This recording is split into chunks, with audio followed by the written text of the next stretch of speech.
अनाथ बेटा। रूपा और शेखर सरिता विहार में रहते हैं। वो अपनी जिंदगी में बेहद खुश होते हैं। दोनों का शौर्य नाम का एक बेटा भी होता है, जिस पर दोनों ही अपनी जान छिड़कते हैं। शेखर, अब तो आप शौर्य को अपनी गोद से नीचे उतार दीजिए, उसके सोने का टाइम हो रहा है।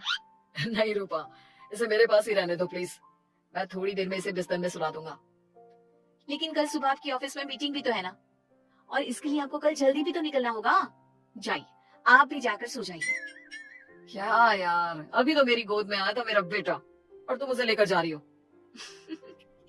बाद में कर लेना अपने बेटे से प्यार, अभी जाकर सो जाइए। रूपा शेखर से शौर्य को ले रही होती है कि तभी शौर्य रोने लगता है। शौर्य को रोता देखकर रूपा उसे फिर से शेखर को थमा देती है। आपका बेटा ना एक नंबर का नौटंकी है, बिल्कुल आप पर गया है वो। साफ बोलो ना, तुम्हें जलन होती है हम दोनों बाप बेटे का प्यार देखकर। पहले बड़ा तो होने दो तुम शौर्य को, फिर देखना वो सबसे ज्यादा मुझे ही प्यार करेगा। देखते हैं देखते हैं। ऐसे ही दिन बीतते चले जाते हैं और एक दिन कैंसर की बीमारी के चलते रूपा की मौत हो जाती है। अब शौर्य 3 साल का हो चुका होता है, जिसके कारण उसकी दादी शेखर पर दूसरी शादी का दबाव बनाने लगती है। शेखर, शौर्य अभी बहुत छोटा है और उसे इस समय एक माँ के प्यार की बहुत जरूरत है। माँ, मुझे दूसरी शादी नहीं करनी। क्या पता जो दूसरी औरत आएगी वो मेरे बेटे को एक माँ का प्यार दे या ना दे। तो रूपा की छोटी बहन वैशाली से ही शादी क्यों नहीं कर लेता? वो तो शौर्य को एक माँ का प्यार पूरा दे सकती है ना। मैंने कहा ना माँ, मुझे दूसरी शादी नहीं करनी, और अपनी ही पत्नी के बहन से तो हरगिज नहीं। ऊपर से अगर रूपा देख रही होगी तो वो क्या सोचेगी? अपने लिए ना सही, लेकिन तुझे शौर्य के लिए तो शादी करनी ही पड़ेगी ना बेटा। शेखर कुछ कहता उससे पहले ही अंजुमन उसे रूपा की कसम दे देती है, जिसके आगे मजबूर होकर शेखर शादी के लिए हामी भर देता है।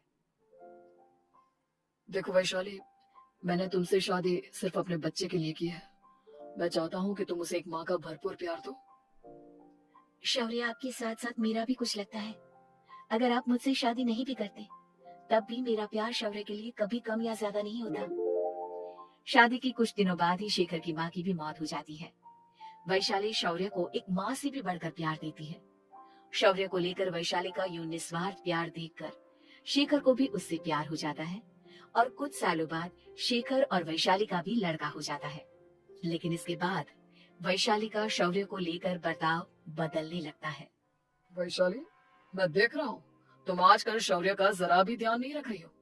मुझे पता नहीं था कि आदित्य के होने के बाद तुम इतना बदल जाओगी।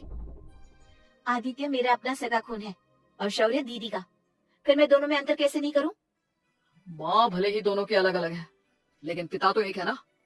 अगर मुझे पहले पता होता कि तुम इतनी जल्दी बदल जाओगी तो मैं कभी तुमसे शादी ही नहीं करता।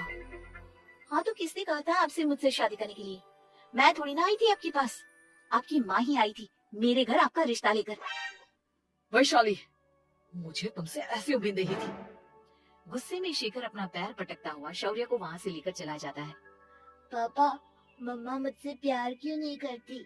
क्या मैं उनका सगा बेटा नहीं हूँ, इसलिए मुझसे प्यार नहीं करती? मम्मा नहीं करती तो क्या हुआ बेटा, पापा तो करते हैं ना आपसे प्यार। कुछ दिनों के बाद, आज तुझे खाना पीना कुछ नहीं मिलेगा, चल चुपचाप से अपने रूम में जाकर सो जा। माँ, अब भाई को खाना क्यों नहीं दे रही हो? बेटा तू आराम से खाना खा, इस नालायक की चिंता मत कर। एक दिन खाना नहीं खाएगा तो मर नहीं जाएगा ये। अगर भैया नहीं खाएंगे तो मैं भी नहीं खाऊंगा। तू अपने भाई का भक्त क्यों बन रहा है? ये तेरा सौतेला भाई है, सगा नहीं जो तू लक्ष्मण बन रहा है। माँ को इतना भी नहीं मालूम, श्री राम और लक्ष्मण सगे भाई नहीं थे। श्री राम माता कौशल्या और लक्ष्मण माता सुमित्रा की कोख से जन्मे थे। दोनों की सिर्फ पिता एक थे, लेकिन माँ अलग थी। मुझे ज्यादा ज्ञान देने की जरूरत नहीं है, ये सतयुग और त्रेता युग नहीं है, समझे? आया बड़ा भाई का चमचा। इतना कहकर वैशाली वहाँ से चली जाती है, जिसकी कुछ टाइम बाद शेखर वहाँ आता है और आदित्य उसे सारी बात बताता है। मुझे माफ कर दो शौर्य, तुम्हारी माँ के जाने के बाद मुझे दूसरी शादी का फैसला करना ही नहीं चाहिए था। अगर मैं दूसरी शादी नहीं करता तो शायद आज तुम्हारी ये हालत ना होती। नहीं पापा, अगर आप शादी नहीं करते तो मुझे आदित्य जैसा छोटा भाई कभी नहीं मिलता। थैंक यू मुझे इतना अच्छा भाई देने के लिए। तुम दोनों हमेशा ऐसे ही साथ रहना, फिर कोई भी तुम दोनों का कुछ नहीं बिगाड़ पाएगा। चलो मैं तुम दोनों को आइसक्रीम खिला कर लाता हूँ, बहुत भूख लग रही है ना। शिखर शौर्य और आदित्य को आइसक्रीम दिलाने लेकर जाता है। वो दोनों को पार्क में खड़ा करके आइसक्रीम लेने जा ही रहा होता है, तभी तेज रफ्तार से आती हुई एक गाड़ी उसे कुचलती है और उसी पल शेखर की मौत हो जाती है, जिसके बाद शौर्य की जिंदगी नर्क से भी बदतर हो जाती है। सुन रहे चिरकुट, इस घर के किसी भी सामान को मेरी मर्जी के बगैर हाथ मत लगाना। इन सब पर अब तेरा कोई हक नहीं है, समझा? ठीक है माँ, मैं आपकी इजाजत के बगैर किसी चीज को हाथ नहीं लगाऊंगा। चल जाकर अब पूरे घर की सफाई कर। महज 7 साल का शौर्य वैशाली के कहने पर अपने नन्हे नन्हे हाथों से पूरे घर की सफाई करने लगता है। ऐसे ही दिन बीतने लगते हैं, लेकिन मासी से माँ बनी वैशाली को उस मासूम से बच्चे पर जरा भी तरस नहीं आता। क्यों शौर्य, ये घर में इतनी गंदगी कैसे हो रही है? ढंग से सफाई नहीं की है क्या तूने? माँ मैंने तो अच्छे से सफाई की थी, लेकिन आदित्य बार बार इधर उधर चलकर गंदा कर देता है। अच्छा, खुद से एक काम ढंग से नहीं होता और अपनी गलतियों का जिम्मेदार मेरे बेटे को ठहराता है। इतना कहकर वैशाली बांस का डंडा उठाकर शौर्य को जोर जोर से मारने लगती है। तभी वहां वैशाली के मायके वाले भी आ जाते हैं और उसकी सारी करतूतें देख लेते हैं। माँ मैं ऐसा क्या करूं जिससे आप मुझे भी आदित्य के जितना प्यार करोगी? बोलिए ना माँ, मेरे क्या करने से आपके अंदर मेरे लिए ममता जागेगी? वैशाली शौर्य की एक नहीं सुनती, उसके ऊपर डंडे बरसाती जाती है। हद पार होते देख वैशाली की माँ उसका हाथ पकड़ती है और जोर से उसे थप्पड़ मारती है। यही सब करने के लिए तूने दामाद जी से शादी की थी? हमने सपने में भी तुझसे ऐसी हरकत की उम्मीद नहीं की थी। तू माँ नहीं, माँ के नाम पर एक धब्बा है। बस कीजिए माँ, आदित्य की इस दुनिया में आने से पहले मैंने इसे बहुत प्यार किया था, लेकिन अब जब मेरी खुद की औलाद है तो मैं किसी और के बच्चे से प्यार क्यों करूं? अरे नालायक औरत, जिसे तू किसी और का बच्चा कह रही है, वो तेरी खुद की सगी बहन का बच्चा है। बहन है तो क्या हुआ, मेरे अपने बच्चे से बढ़कर तो नहीं हो सकता ना ये कभी। अगर यही बात थी तो तू हमें पहले बता देती, हम शौर्य को अपने साथ ले जाते। उसे इस तरह प्रताड़ित करने की क्या जरूरत थी? अगर आपको लेकर जाना है ना तो ले जाइए इसे, मैं नहीं रोकूंगा।